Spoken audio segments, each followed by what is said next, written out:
നമസ്കാരം. ആശങ്കയും ആകാംക്ഷയും ആവേശവും എല്ലാം ഒരുപോലെ നിറഞ്ഞു നിൽക്കുന്ന ഒരു പ്രത്യേക മാനസികാവസ്ഥയിലൂടെയാണ് നമ്മുടെ രാജ്യം കടന്നുപോയിക്കൊണ്ടിരിക്കുന്നത്. മറ്റൊന്നുമല്ല, ഇന്ന് നമ്മുടെ രാജ്യവും ലോകവും ഏറ്റവും അധികം ഉറ്റുനോക്കുകയും ചർച്ച ചെയ്യുകയും ചെയ്തുകൊണ്ടിരിക്കുന്ന നമ്മുടെ സ്വപ്ന ദൗത്യം ചാന്ദ്രയാൻ 2 തന്നെയാണ്. ചാന്ദ്രയാൻ 2 എന്ന ഐതിഹാസികമായ ബഹിരാകാശ ദൗത്യത്തിൻ്റെ 95% ടെക്സ്റ്റ് ബുക്ക് കൃത്യതയോടുകൂടി പൂർത്തിയാക്കിയ പേടകം, അതിലെ ലാൻഡർ ചന്ദ്രനിൽ ലാൻഡ് ചെയ്യുന്നതിന് ഏതാനും നിമിഷങ്ങൾക്ക് മുമ്പ് കേവലം 2 കിലോമീറ്റർ ഉയരത്തിൽ വെച്ച് ഭൂമിയുമായി ബന്ധം നഷ്ടപ്പെട്ടു. എല്ലാവരും പ്രതീക്ഷിച്ചിരുന്ന ആ മനോഹര മുഹൂർത്തം കപ്പിനും ചുണ്ടിനും ഇടയിൽ നമുക്ക് നഷ്ടപ്പെട്ടത് പെട്ടെന്ന് ഒരു വല്ലാത്ത നിരാശയും ഞെട്ടലും ഒക്കെ ഉണ്ടാക്കി എന്നതൊരു വാസ്തവമാണ്. എങ്കിൽ പോലും അതിലെ അഭിമാനിക്കേണ്ട മുഹൂർത്തങ്ങൾ, അങ്ങനെ ഒരുപാട് കാര്യങ്ങൾ, ഒരുപാട് പാഠങ്ങൾ നമുക്ക് ഈ ദൗത്യത്തിൽ നിന്ന് പഠിക്കാനുണ്ട്. ഇന്ന് ISRO ലോകത്തിലെ ഏറ്റവും എണ്ണപ്പെട്ട സ്പേസ് ഏജൻസികളിലൊന്നാണ്. ലോകത്തിലാദ്യമായി, ബഹിരാകാശ ചരിത്രത്തിലാദ്യമായി ഒരു ഗോളാന്തര ദൗത്യം ചാന്ദ്രയാൻ 1 ആദ്യ ശ്രമത്തിൽ തന്നെ വിജയിപ്പിച്ച ഏകരാജ്യം ഭാരതമാണ്. ഒരു ഗ്രഹാന്തര ദൗത്യം മംഗൾയാൻ ആദ്യ ശ്രമത്തിൽ തന്നെ വിജയിപ്പിച്ച ഏകരാജ്യം ഭാരതമാണ്. അങ്ങനെ അഭിമാനിക്കാൻ ഒരുപാടുള്ള ഒരു ബഹിരാകാശ ഏജൻസിയാണ് ISRO എന്ന് പറയുന്നത്. എങ്ങനെയാണ് ISRO ഈ ഒരു ലോകത്തിൻ്റെ നെറുകയിലേക്ക് എത്തിയത്? എങ്ങനെയാണ് ഈ മഹാനേട്ടങ്ങൾ നാം കൈവരിച്ചത്? അതിൻ്റെ പിന്നിൽ ഒരുപാട് കഥകളുണ്ട്. അതിൽ ഏറ്റവും പ്രധാനം ISROയെ നയിച്ച ചില മഹാപ്രതിഭകളുടെ സംഭാവനയാണ്. നമുക്ക് മഹാനായ നമ്മുടെ മുൻ രാഷ്ട്രപതി APJ അബ്ദുൽ കലാമിൻ്റെ ഒരു പഴയ വീഡിയോയിലേക്ക് നമുക്കൊന്ന് പോയി നോക്കാം. അദ്ദേഹമായിരുന്നു ഭാരതത്തിൻ്റെ ആദ്യ ബഹിരാകാശ വാഹനമായ SLVയുടെ പ്രോജക്ട് ഡയറക്ടർ. ഒന്ന് കേൾക്കൂ. 1979 SLV-3 satellite launch vehicle, I was the project director, mission director. My mission is to put the satellite in the orbit. Thousands of people worked nearly 10 years. I reached the Sriharikota and it's in the launch pad. Countdown was going on. T-minus 4 minutes, T-minus 5 minutes, T-minus 1 minute, T-minus 40 seconds. Computer put a hold. Don't launch it. Computer says don't launch it. I am the mission director, I have to take decision.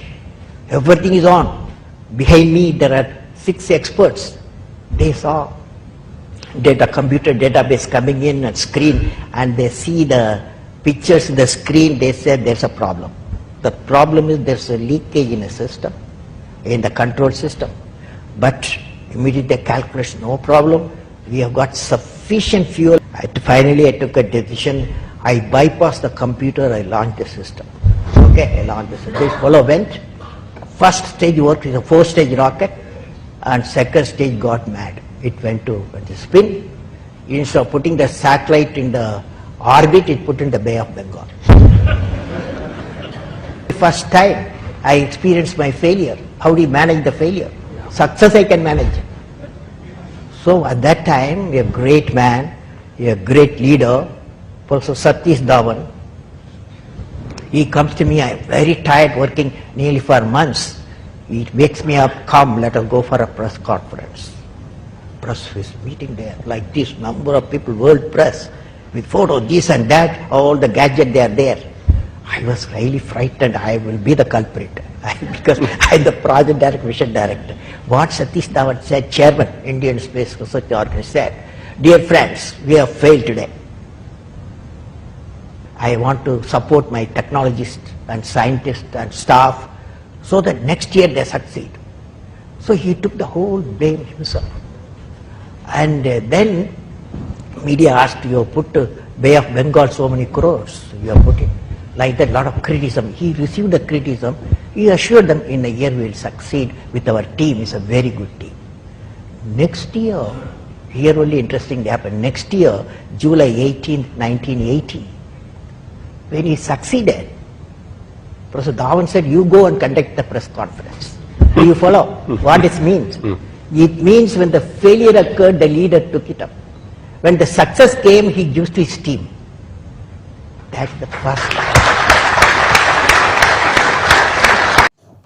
ആദ്യത്തെ SLV satellite launch vehicle പരാജയപ്പെട്ടപ്പോഴും പിന്നീട് അത് വിജയിച്ചപ്പോഴും സതീഷ് ധവാൻ എന്ന മഹാനായ ശാസ്ത്രജ്ഞൻ, മഹാനായ നേതാവ് എങ്ങനെയായിരുന്നു ആ ശാസ്ത്രജ്ഞരുടെ സംഘത്തോട്, തൻ്റെ ടീം അംഗങ്ങളോട്, അതിൻ്റെ ടീം ലീഡറോട് പെരുമാറിയത് എന്നതിൻ്റെ ഏറ്റവും വലിയ ഒരു ക്ലാസിക് എക്സാമ്പിളാണ് മഹാനായ APJ അബ്ദുൽ കലാം നമുക്ക് മുമ്പിൽ തുറന്നു കാട്ടിയത്. APJ അബ്ദുൽ കലാം എന്ന മഹാധിഷണാശാലി അങ്ങനെയാണ് ലോകമറിയപ്പെടുന്ന ഒരു ശാസ്ത്രജ്ഞനും പ്രതിഭയും എല്ലാമായി തീർന്നത്. അതിന് കാരണം സതീഷ് ധവാൻ എന്ന ദീർഘദർശിയായ നേതാവിൻ്റെ സമർപ്പണവും ലീഡർഷിപ്പ് ക്വാളിറ്റിയുമാണ്. ചാന്ദ്രയാൻ 2 വിക്രം ലാൻഡർ ചന്ദ്രനിൽ സോഫ്റ്റ് ലാൻഡ് ചെയ്യുന്ന ഐതിഹാസിക മുഹൂർത്തത്തിന് സാക്ഷ്യം വഹിക്കാൻ ഈ രാജ്യത്ത് മുഴുവനും ഉറക്കമളഞ്ഞിരുന്ന ആ പാതിരാത്രിയിൽ ആ ശാസ്ത്രജ്ഞരോടൊപ്പം നമ്മുടെ പ്രധാനമന്ത്രിയും ഉണ്ടായിരുന്നു. ആ നിരാശയുടെ അല്ലെങ്കിൽ ആ ഒരു പരാജയ ബോധത്തിൻ്റെ ആ ഒരവസ്ഥയിലേക്ക് ശാസ്ത്രജ്ഞർ വഴുതി വീണപ്പോൾ ആ ഇസ്രോയുടെ ബാംഗ്ലൂരിലെ സെൻറ്റർ, ISROയുടെ ബാംഗ്ലൂരിലെ മിഷൻ കൺട്രോൾ സെൻറ്റർ മുഴുവനും സ്തംഭിച്ചു നിന്ന ആ അവസ്ഥയിൽ അവരുടെ തോളിൽ തട്ടി ആശ്വസിപ്പിക്കാൻ അദ്ദേഹം മുന്നിൽ തന്നെ ഉണ്ടായിരുന്നു. വിജയത്തിലല്ല വിജയം, മഹാനായ അബ്ദുൽ കലാം പറഞ്ഞതുപോലെ വിജയം നമുക്ക് മാനേജ് ചെയ്യാം, പക്ഷേ ഒരു പരാജയം മാനേജ് ചെയ്യുക എന്ന് പറയുന്നത് അത്ര എളുപ്പമല്ല. അവിടെയാണ് ഒരു നേതാവിൻ്റെ സാന്നിധ്യം, ഒരു നേതാവിൻ്റെ കഴിവ് അവിടെയാണ് പുറത്തെടുക്കേണ്ടത്. അവിടെയാണ് ഒരു നേതാവിനെ മുന്നിൽ നിന്ന് നയിക്കാൻ കാണേണ്ടത്. 2014 സെപ്റ്റംബർ മാസത്തിൽ മംഗൾയാൻ ആ ചൊവ്വയുടെ ഭ്രമണപഥം പോകുന്ന ആ മുഹൂർത്തത്തിൽ സാക്ഷ്യം വഹിക്കാനും പ്രധാനമന്ത്രി നരേന്ദ്രമോദി അവിടെ എത്തിയിരുന്നു. അന്നത്തെ ISRO ചെയർമാനായിരുന്ന രാധാകൃഷ്ണൻ അദ്ദേഹത്തോട് പറഞ്ഞു, സാർ, ദൗത്യം വിജയിക്കാനുള്ള സാധ്യത കുറവാണ്. ഇന്ന് വരെ ഒരു രാജ്യവും ആദ്യ ശ്രമത്തിൽ അവിടെ എത്തിയിട്ടില്ല. അന്ന് ആ ISRO ചെയർമാൻ രാധാകൃഷ്ണൻ്റെ തോളിൽ തട്ടി പ്രധാനമന്ത്രി നരേന്ദ്രമോദി പറഞ്ഞ ഒരു വാചകമുണ്ട്, നിങ്ങൾ ധൈര്യമായിരിക്കൂ, എന്തെങ്കിലും സംഭവിച്ചാൽ, പരാജയപ്പെട്ടാൽ ഞാനുണ്ട് നിങ്ങളുടെ കൂടെ, ഈ ലോകത്തിനോട് ഞാൻ സമാധാനം പറഞ്ഞുകൊള്ളാം, നിങ്ങൾ ധൈര്യമായിട്ട് മുമ്പോട്ട് പോകൂ, ഗോ അഹെഡ്. ഇതായിരുന്നു അന്ന് നരേന്ദ്രമോദി അവരോട് പറഞ്ഞത്. പക്ഷേ ആ ദൗത്യം വൻ വിജയമാവുകയാണ് ചെയ്തത്. ഇപ്പോഴും കേവലം 37% മാത്രം വിജയസാധ്യതയുള്ള ഈ ലാൻഡിങ്ങിന് സാക്ഷ്യം വഹിക്കാനും നരേന്ദ്രമോദി എത്തിയിരുന്നു. 2014 ISRO ചെയർമാൻ രാധാകൃഷ്ണനോട് പറഞ്ഞ വാക്ക് അദ്ദേഹം ഇവിടെ പാലിക്കുകയായിരുന്നു. ആ രാത്രിയിൽ അദ്ദേഹം ആ മിഷൻ കൺട്രോൾ വിട്ടുപോവുകയായിരുന്നില്ല ചെയ്തത്. നിരാശയുടെ പടുകുഴിയിൽ നിന്ന ആ ശാസ്ത്രജ്ഞരുടെ നടുവിലേക്ക് അദ്ദേഹം വീണ്ടും രാവിലെ എത്തി. അവരുടെ നടുവിൽ നിന്നുകൊണ്ട് അദ്ദേഹം ഈ ലോകത്തോട് സംസാരിച്ചു. അവർക്ക് വേണ്ടി, അവരിലൊരാളായി, അവരെ മുന്നിൽ നിന്ന് നയിച്ചുകൊണ്ട്. കേൾക്കൂ. भारत माता की, भारत माता की। साथियों, मैं कल रात को आपकी मनस्थिति को समझता था।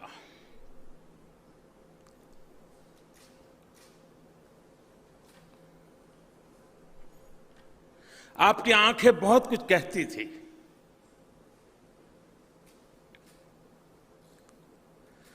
आपके चेहरे की उदासी मैं पढ़ पाता था।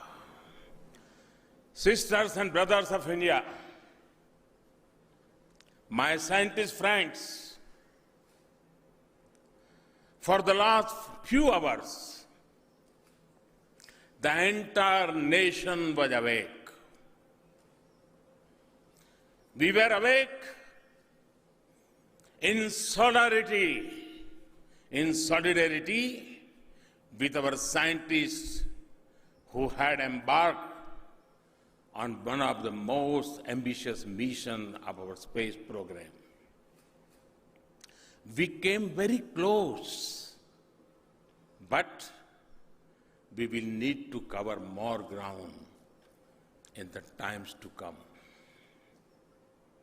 Every Indian is filled with a spirit of pride as well as confidence. We are proud of our space program and scientists. Their hard work and determination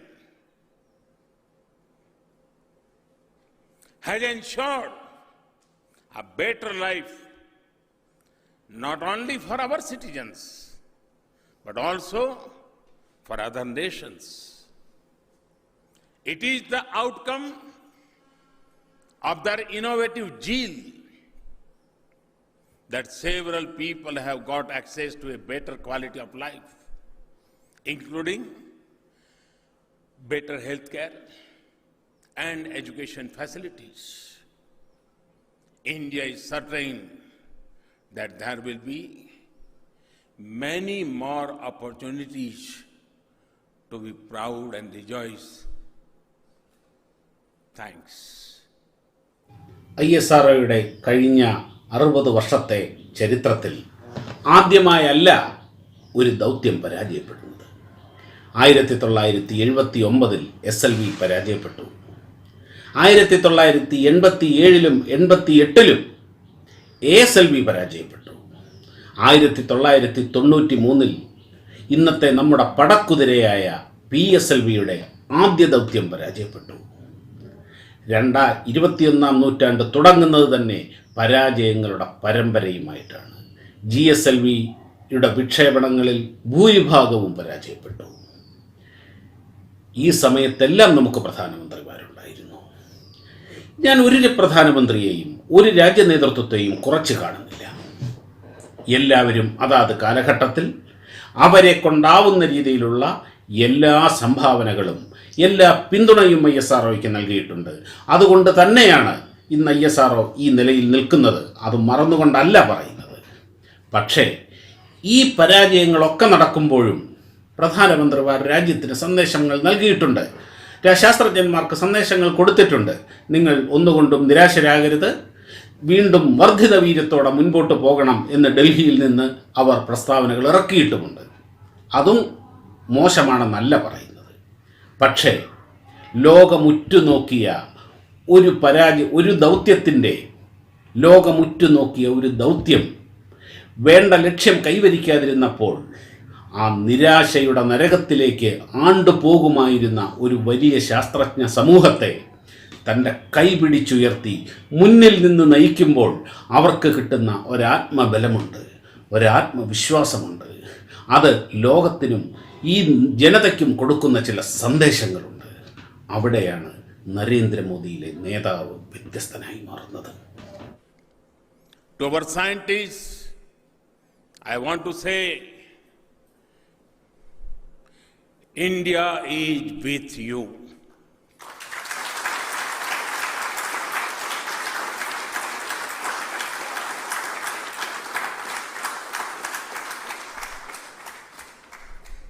You are exceptional professionals who have made an incredible contribution to national progress.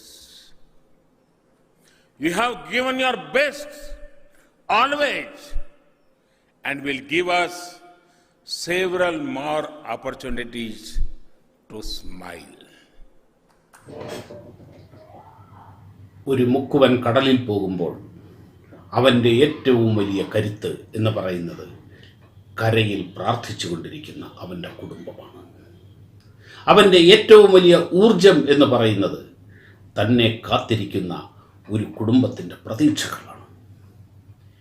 ഇതും അദ്ദേഹം പറയാൻ മറന്നില്ല.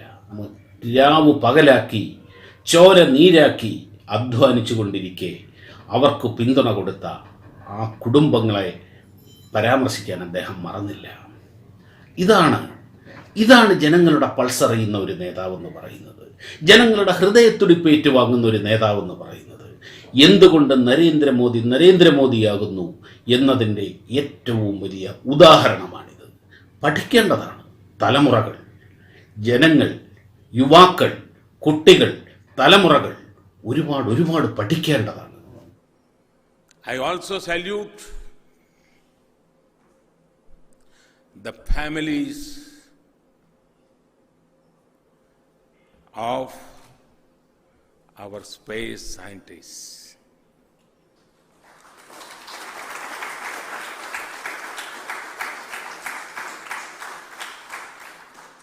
Their silent but valuable support remains a major asset. Sisters and brothers of India,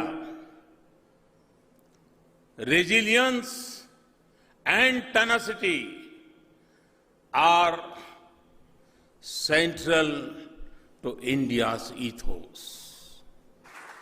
Our team worked hard, traveled far, and those teachings will always remain with us. We will look back at the journey and effort with great satisfaction. The learnings from today will make us stronger and better. There will be a new dawn and a brighter tomorrow very soon. मैंने आपसे रात में भी कहा था और अभी फिर कह रहा हूं, मैं आपके साथ हूं.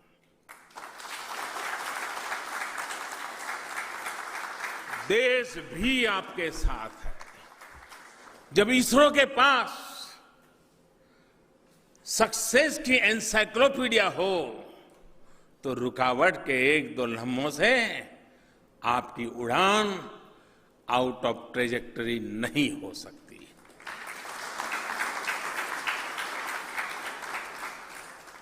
साथियों,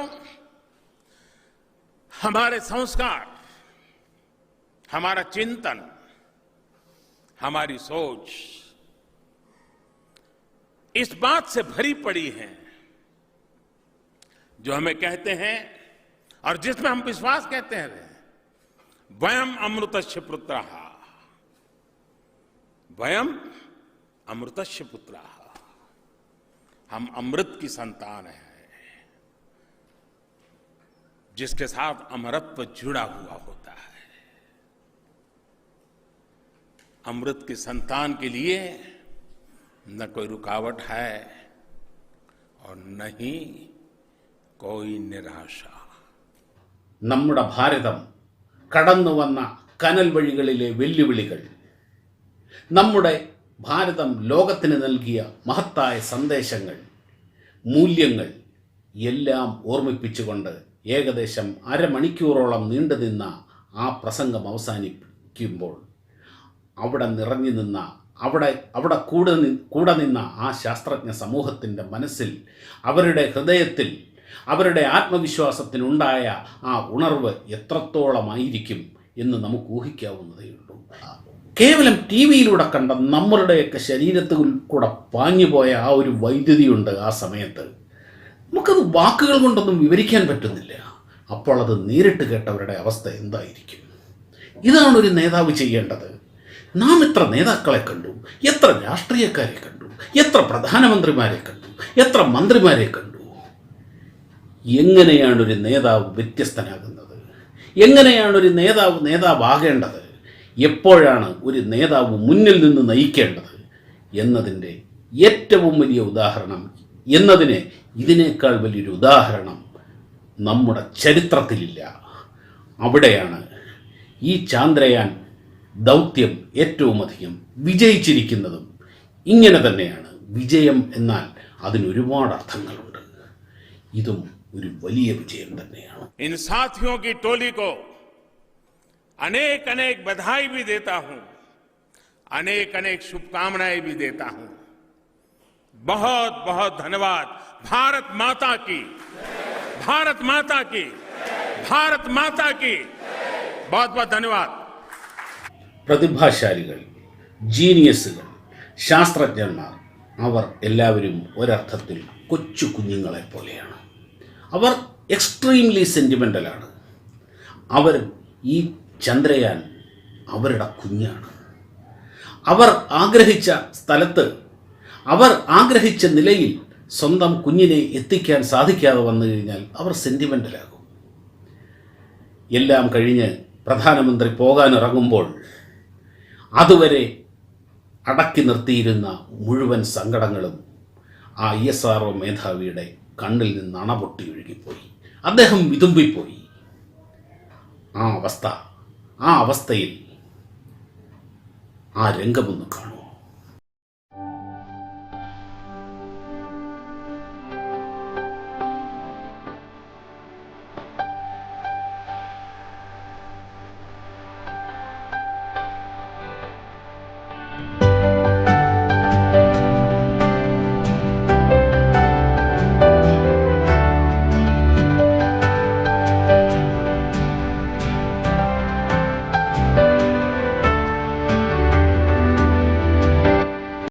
ഇവിടെ നാം കാണുന്നത് ആരെയാണ്? സ്നേഹനിധിയായ ഒരു പിതാവിനെയാണോ? കരുത്തനായ ഒരു നേതാവിനെയാണോ? അതോ കാലം നമുക്ക് വേണ്ടി കാത്തുവച്ച ഒരു അവതാര പുരുഷനെയാണോ? എത്ര പറഞ്ഞാലും മതിയാവില്ല. ചിലതങ്ങനെയാണ്. നമുക്ക് എത്ര കണ്ടാലും മതിയാവില്ല, എത്ര പറഞ്ഞാലും മതിയാവില്ല. നമുക്ക് ഈശ്വരനോട് നന്ദി പറയാം ഈ കാലഘട്ടത്തിൽ ജീവിക്കാൻ സാധിച്ചതിന്.